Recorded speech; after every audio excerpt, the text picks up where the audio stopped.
Evansville police released body cam video from last night's shooting at the West Side Walmart. Tonight, a woman is in stable condition recovering from a gunshot wound, allegedly at the hands of a former employee. Authorities say that Ronald Mosley Jr. shot that woman while also shooting at others. Evansville police showing us video from the moments they engaged with Mosley. The suspect is a former employee of that Walmart who recently pleaded guilty to attacking co-workers there. Police say they found a one-page suicide note while executing a search warrant at Mosley's home. Eyewitness News' Ann Powell with the latest tonight on what authorities are now saying. Stage over here.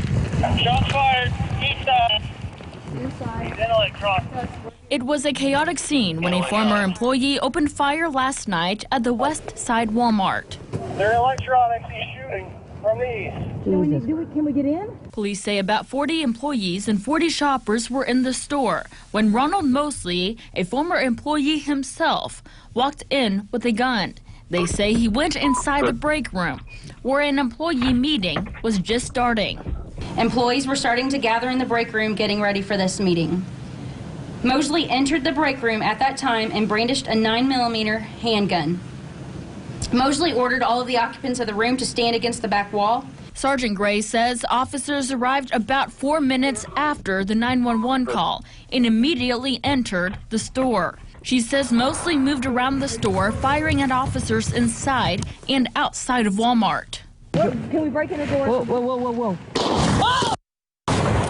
The shooter does come out. He sees the officers, and he actually fires rounds at the officers, and thank God they had those vehicles right there for cover, and then they returned gunfire. Police say Mosley ducked back into the store. Officers with guns raised, walking aisle by aisle, looking for him and victims, while shots rang out.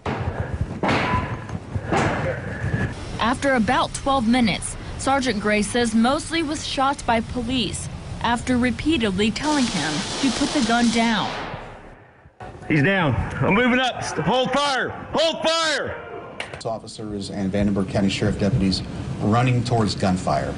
And this is why we do what we do. This is why we're paid to do this, to put ourselves in danger. And if it weren't for the heroic actions of some of the Walmart staff, and as Chief Bowen mentioned, some of the heroic actions of our own police officers and sheriff deputies, the loss of life would have been so much worse.